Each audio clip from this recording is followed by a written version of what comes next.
ಶ್ರೀಗುರುಭ್ಯೋ ನಮಃ. ಗಂ ಗಣಪತಯೇ ನಮಃ. ದ್ರಾಂ ದತ್ತಾತ್ರೇಯಾಯ ನಮಃ.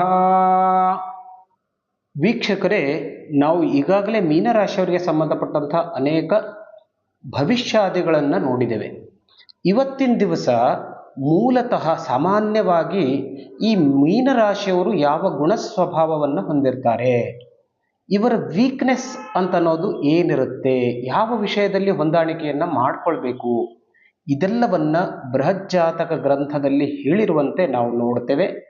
ಇದು ಜೀವನದಲ್ಲಿ ಅವರು ಒಂದು ಜೀವನವನ್ನು ಹೊಂದಿಕೊಳ್ಳಲಿಕ್ಕೆ, ಆಮೇಲೆ ಏನಾದರೂ ವೀಕ್ನೆಸ್ ಇತ್ತು ಅಂತಂದರೆ ಅದನ್ನು ಸರಿಪಡಿಸ್ಕೊಳ್ಳಿಕ್ಕೆ ತುಂಬ ಅನುಕೂಲತೆ ಆಗುತ್ತೆ. ಸೊ ತಮಗೆಲ್ಲರಿಗೂ ಹಾರ್ದಿಕವಾದಂತಹ ಸ್ವಾಗತ. ವೀಕ್ಷಕರೇ, ಒಂದು ವೇಳೆ ನಮ್ಮ ಚಾನಲನ್ನು ಸಬ್ಸ್ಕ್ರೈಬ್ ಮಾಡದೇ ಇದ್ದರೆ ಖಂಡಿತವಾಗಿಯೂ ಸಬ್ಸ್ಕ್ರೈಬ್ ಮಾಡಿ, ಬೆಲ್ ಐಕಾನನ್ನು ಪ್ರೆಸ್ ಮಾಡಿ. ಅನೇಕ ವಿಷಯವನ್ನು ನೀವು ನಮ್ಮ ಚಾನಲಲ್ಲಿ ನೋಡಲಿಕ್ಕೆ ಸಾಧ್ಯತೆ ಇರುತ್ತೆ, ಅದೆಲ್ಲವನ್ನು ನೋಡ್ಕೊಳ್ಳಿ. ನೋಡಿ, ನಾವು ಇವತ್ತು ತಿಳ್ಕೊಳ್ತೇವೆ ಮೀನರಾಶಿಯವರು ಹೇಗಿದ್ದಾರೆ. ನೋಡಿ, ಅದರಲ್ಲಿ ಶ್ಲೋಕ ಬರುತ್ತೆ, ಜಲಪರಧನ ಭೋಕ್ತ ದಾರವಾಸೋ ಅನುರಕ್ತ ಸಮರುಚಿ ಶರೀರ ತುಂಗರಾಸೋ ಬೃಹತ್ಕಃ. ಇನ್ನೂ ಅನೇಕ ಶ್ಲೋಕ ಇದೆ, ಒಂದು ಶ್ಲೋಕವನ್ನು ಮಾತ್ರ ನಾನಿಲ್ಲಿ ಹೇಳಿದ್ದೇನೆ. ಅದರಲ್ಲೂ ವಿಶೇಷವಾಗಿ ಈ ಬೃಹಜ್ಜಾತಕದಲ್ಲಿ ವರ್ಣನೆಯನ್ನು ಮಾಡ್ತಾರೆ, ಸಮರುಚಿ ಶರೀರ ತುಂಗನಾಸೋ ಬೃಹತ್ಕಃ ಅಂಥೇಳಿ. ಮೀನರಾಶಿಯವರು ಸ್ವಾಭಾವಿಕವಾಗಿ ಬಹಳ ಸುಂದರವಾದಂತಹ ಶರೀರವನ್ನು ಹೊಂದಿರ್ತಾರೆ ಅಂತ ಹೇಳುತ್ತೆ ಗ್ರಂಥ. ಸ್ವಲ್ಪ ದಪ್ಪದಾಗಿರುವಂತಹ ತಲೆಯನ್ನು ಹೊಂದಿರ್ತಾರೆ, ಉದ್ದಾದ ಮೂಗನ್ನು ಹೊಂದಿರ್ತಾರೆ, ಆಕರ್ಷಕವಾದಂತಹ ಕಣ್ಣುಗಳನ್ನು ಕೂಡ ಹೊಂದಿರ್ತಾರೆ. ಆಮೇಲೆ ಸ್ವಲ್ಪ ನಡಿಗೆಯಲ್ಲಿ ಅಂತ ಹೇಳ್ತಾರೆ, ನಡಿಗೆಯಲ್ಲಿ ಒಂದು ಸ್ವಲ್ಪ ಅಂಕುಡೊಂಕಾಗಿ ನಡೆಯುವಂಥ ಒಂದು ಅಭ್ಯಾಸ ಇವರಿಗೆ ಜಾಸ್ತಿ ಆಗಿರುತ್ತೆ. ಸ್ವಲ್ಪ ಫಾಸ್ಟಾಗಿ ನಡೆಯುವಂಥ ಗುಣ ಈ ಮೀನರಾಶಿಯವರ ಸ್ವಭಾವ ಇರುತ್ತೆ. ಇನ್ನು ಮನಸ್ಸು ಅಂತಂದರೆ ಸ್ವಲ್ಪ ಚಂಚಲ ಸ್ವಭಾವ ಇವರಿಗೆ ಜಾಸ್ತಿ. ಈಗೊಂದು ವಿಚಾರ ಮಾಡ್ತಾರೆ, ಆಮೇಲೊಂದು ವಿಚಾರವನ್ನು ಮಾಡ್ತಾರೆ. ಇದು ಸ್ವಲ್ಪ ಇದನ್ನು ಅವರು ಆ ಚಂಚಲ ಸ್ವಭಾವಕ್ಕೆ ಒಂದಷ್ಟು ಪರಿಹಾರವನ್ನು ಮಾಡಿಕೊಳ್ಳತಕ್ಕದ್ದು, ಅದು ಸ್ಥಿರವಾಗಿ ಇರುವಂತೆ ನೋಡಿಕೊಂಡ್ರೆ ಖಂಡಿತವಾಗಿಯೂ ಒಳ್ಳೆಯದು. ಆಮೇಲೆ ನೋಡಿ, ವಿಶೇಷವಾದಂಥ ಗುಣಗಳು ಅಂತಂದರೆ ಜಲಪರಧನ ಭೋಕ್ತ ಅಂತ ಹೇಳ್ತಾರೆ. ಅಂದರೆ ಸಾಮಾನ್ಯವಾಗಿ ಜಲದ ಹತ್ತಿರ ಇರುವವರು ಅದಕ್ಕೆ ಇಷ್ಟಪಡ್ತಾರೆ. ಅಂದರೆ ನೀರಿನಲ್ಲಿ ಈಜಾಡೋದಾಗಲಿ, ನೀರಿನ ಸಂಪರ್ಕದಲ್ಲಿರುವಂಥದ್ದಾಗಲಿ, ಸಮುದ್ರದಲ್ಲಿ ಪ್ರಯಾಣ ಮಾಡುವಂಥದ್ದಾಗಲಿ, ಇದೆಲ್ಲವೂ ತುಂಬ ಇವರಿಗೆ ಇಷ್ಟ. ಅಷ್ಟೇ ಅಲ್ಲ, ವ್ಯವಸಾಯ ಕೂಡ ಇವರಿಗೆ ಜಲಕ್ಕೆ ಸಂಬಂಧಪಟ್ಟಂತಹ ವ್ಯವಸಾಯಗಳನ್ನು ಮಾಡಿದ್ರೆ ಇವರಿಗೆ ಖಂಡಿತವಾಗಿಯೂ ಯಶಸ್ಸು ಸಿಗುತ್ತೆ. ಮತ್ತೆ ಹೇಳ್ತಾರೆ ಪರಧನ ಭೋಕ್ತ ಅಂತ ಕೂಡ ಶಬ್ದವನ್ನು ಕೂಡ ಹೇಳಿದ್ದಾರೆ.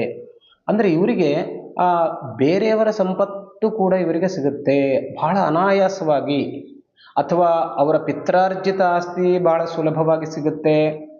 ಈ ತರಹದ ಒಂದು ಸಂಪತ್ತು ಇವರಿಗೆ ಪ್ರಾಪ್ತವಾಗುವಂಥ ಯೋಗ ಜಾಸ್ತಿಯಾಗಿರುತ್ತೆ. ಯಾಕೆಂದರೆ ನಾವು ಬೇರೆಯವರನ್ನು ನೋಡಿದಾಗ ಎಷ್ಟೇ ಕಷ್ಟಪಟ್ಟರೂ ಕೂಡ ಸ್ವಂತದ್ದೇ ಸಿಗೋದಿಲ್ಲ, ಇನ್ನು ಬೇರೆಯವ್ರದ್ದು ಸಿಗೋದಂತೂ ದೂರನ ಮಾತು. ಆದರೆ ಮೀನರಾಶಿಯವರಿಗೆ ಬೇರೆಯವರ ಸಂಪತ್ತು ಕೂಡ ಅನಾಯಾಸವಾಗಿ ಸಿಗುತ್ತೆ. ಒಂದು ವಿಶೇಷ ಗುಣವನ್ನು ಹೇಳ್ತಾ ಇದ್ದಾರೆ ಮೀನರಾಶಿಯವರಿಗೆ. ನೋಡಿ, ದಾರವಾಸೋ ಅನುರಕ್ತ ಅಂಥೇಳಿ. ಕುಟುಂಬದ ವಿಷಯದಲ್ಲಿ ಬಹಳವಾದಂತಹ ಕಾಳಜಿ ಉಳ್ಳವರು. ಹೆಂಡತಿ ಇರ್ಬೋದು, ಮಕ್ಕಳಿರ್ಬೋದು, ತಂದೆ ತಾಯಿ ಇರಬಹುದು, ಅಥವಾ ಮಿತ್ರರಿರ್ಬೋದು, ಬಂಧು ಬಾಂಧವರು ಇರ್ಬೋದು. ಈ ತರಹ ಒಂದು ಕೌಟುಂಬಿಕ ವಿಷಯದಲ್ಲಿ ಬಹಳ ಯಾವಾಗಲೂ ಆ ವಿಷಯದಲ್ಲಿ ಚಿಂತನೆಯನ್ನು ಮಾಡುವವರು, ಆ ವಿಷಯದಲ್ಲಿ ಪರಿಶ್ರಮವನ್ನು ಮಾಡುವವರು. ಅದರಲ್ಲೂ ಹೆಣ್ಣುಮಕ್ಕಳಿತ್ತು ಅಂತಂದರೆ ಕುಟುಂಬದ ವಿಷಯದಲ್ಲಿ ಬಹಳ ಜಾಗ್ರತೆಯನ್ನು ವಹಿಸ್ತಾರೆ. ಕುಟುಂಬ ಬಹಳ ಚೆನ್ನಾಗಿರಬೇಕು, ಕುಟುಂಬದ ಏಳಿಗೆಗೆ ಬಹಳ ಪರಿಶ್ರಮವನ್ನು ಮಾಡ್ತಾರೆ. ಇದು ಮೀನರಾಶಿಯವರ ಒಂದು ವಿಶೇಷವಾದಂತಹ ಗುಣ. ವಾಸಃ ಅನುರಕ್ತ ಅಂತ ಕೂಡ ಹೇಳಿದ್ದಾರೆ. ಬಟ್ಟೆ ಮೇಲೂ ಕೂಡ ತುಂಬ ಪ್ರೀತಿ ಇವರಿಗೆ. ಇದೇ ರೀತಿಯ ಬಟ್ಟೆಯನ್ನು ಇವರು ಧರಿಸಲಿಕ್ಕೆ ಇಷ್ಟಪಡ್ತಾರೆ. ಶೃಂಗಾರ ಪ್ರಿಯರು ಅಂತ ಕೂಡ ಹೇಳಿದ್ದಾರೆ. ಒಳ್ಳೊಳ್ಳೆಯ ಒಡವೆ ವಸ್ತ್ರಾದಿಗಳನ್ನು ಧರಿಸಲಿಕ್ಕೆ ತುಂಬ ಇಚ್ಛೆ ಇವರಲ್ಲಿ ಇರುತ್ತೆ. ಸ್ವಭಾವ ತುಂಬ ಶಾಂತವಾಗಿರುತ್ತೆ. ಆದರೆ ಬೇರೆ ಯಾರಾದರೂ ಏನಾದರೂ ಅಂದರೆ ಅದನ್ನು ಬಹಳಷ್ಟು ತಡೆದುಕೊಳ್ಳುವಂತಹ ಶಕ್ತಿ ಇವರಲ್ಲಿ ಇರೋದಿಲ್ಲ. ಆದರೆ ವಾದ ವಿವಾದದ ಪ್ರಸಂಗ ಬಂತು ಅಥವಾ ಜಗಳದ ಪ್ರಸಂಗ ಬಂದಾಗ ಇವರ ಗೆಲುವು ಖಂಡಿತವಾಗಿ ಇರುತ್ತೆ. ಅಷ್ಟೊಂದು ಮಾತಿನಲ್ಲಿ ಇವರ ಹಿಡಿತ ಇರುತ್ತೆ. ಬಹಳ ಮಾತಿನಲ್ಲಿ, ವಾದ ವಿವಾದದಲ್ಲಿ ಇವರು ಬಹಳವಾಗಿ ನಿಪುಣರಾಗಿರ್ತಾರೆ. ಮತ್ತೊಂದು ಧನಭೋಗಿ ಅಂತ ಹೇಳಿದ್ದಾರೆ. ಅಂದರೆ ಈ ಭೂಮಿಯ ಅಡಿಯಲ್ಲಿರುವಂಥ ಧನ, ನಾವು ಅದಕ್ಕೆ ನಿಕ್ಷೇಪ ಅಂತ ಕೂಡ ಹೇಳ್ತೀವಲ್ಲ, ಇಂಥ ವಿಷಯದಲ್ಲೂ ಕೂಡ ಇವರಿಗೆ ಸ್ವಲ್ಪ ವಿಶೇಷವಾದಂಥ ಆಸಕ್ತಿ. ಆ ವಿಷಯದಲ್ಲಿ ರಿಸರ್ಚ್ ಮಾಡ್ತಾ ಇರ್ತಾರೆ ಅವರು. ಆ ವಿಷಯದ ಬಗ್ಗೆ ತಿಳ್ಕೊಳ್ಬೇಕು ಅಂತನ್ನೋ ಹಂಬಲ. ಅಷ್ಟೇ ಅಲ್ಲ, ಅಂಥ ನಿಧಿ ಕೂಡ ಸಿಗುವಂಥ ಸಾಧ್ಯತೆ ಮೀನರಾಶಿಯವರಿಗೆ ಖಂಡಿತವಾಗಿಯೂ ಸಿಗುತ್ತೆ. ಸ್ವಲ್ಪ ಇವರಿಗೆ ಶೀತ ಪ್ರಕೃತಿ ಜಾಸ್ತಿ. ಅಂತಂದರೆ ಈ ಉದಾಹರಣೆಯಾಗಿ ನಾವು ಹೇಳ್ತೀವಲ್ಲ, ಕೆಮ್ಮು, ನೆಗಡಿ, ಜ್ವರ, ಈ ತರಹದ ಬಾಧೆಯಿಂದ ಇವರು ಯಾವಾಗಲೂ ಬಳಲ್ತಾ ಇರ್ತಾರೆ. ಹಾಗಾಗಿ ಸ್ವಲ್ಪ ಈ ಚಳಿಯನ್ನು ಇವರು ಅವಾಯ್ಡ್ ಮಾಡಿಕೊಂಡ್ರೆ ಇವರಿಗೆ ಖಂಡಿತವಾಗಿಯೂ ಒಳ್ಳೆಯದಿರುತ್ತೆ.